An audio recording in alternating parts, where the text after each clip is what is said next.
The Motley Patriot here. Well, as we said, we're trying to keep everyone abreast of what's developing with the internet fiasco over there between FiberLink and the other part of the northern part of the county, or at least northern part above town of Orange. Anyway, reached out to Greg Woods, the town manager, asked him, I'm looking for a public comment on why town of Orange isn't giving FiberLink the access to other residents of Orange that it gave to facilitate government buildings.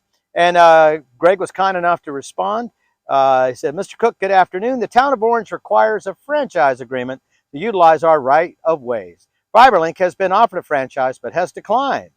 We have 4 other franchise agreements, Dominion Power, Verizon, Comcast, and Firefly. And it would be inappropriate to allow an organization special treatment to operate in our streets without one. The right-of-way agreement you referred to was done to facilitate the schools and public safety, particularly during the COVID period, school off-site learning. FiberLink does not want a franchise, even though the basic requirements are not objectionable to them.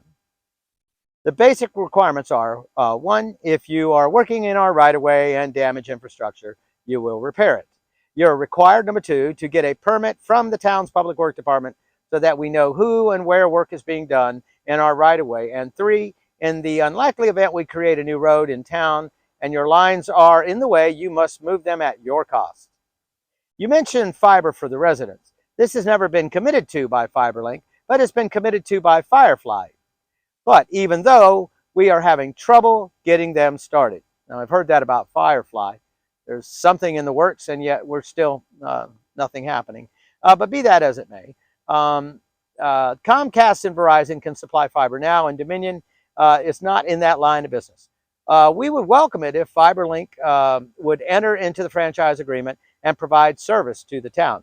So one of the interesting things in that, I think, is sort of parse out kind of what's going on, at least in terms of the physical side.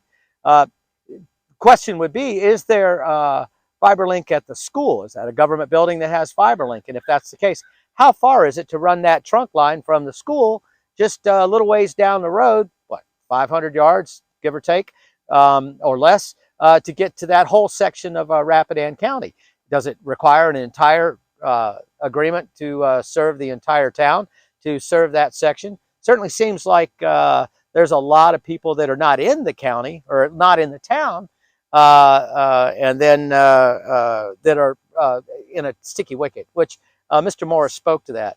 But anyway, it would seem that there is a solution out there, as Mr. Morris says, get these folks in the room and find a spot in the middle. Anyway, Motley Patriot, like and subscribe. We'll keep you posted.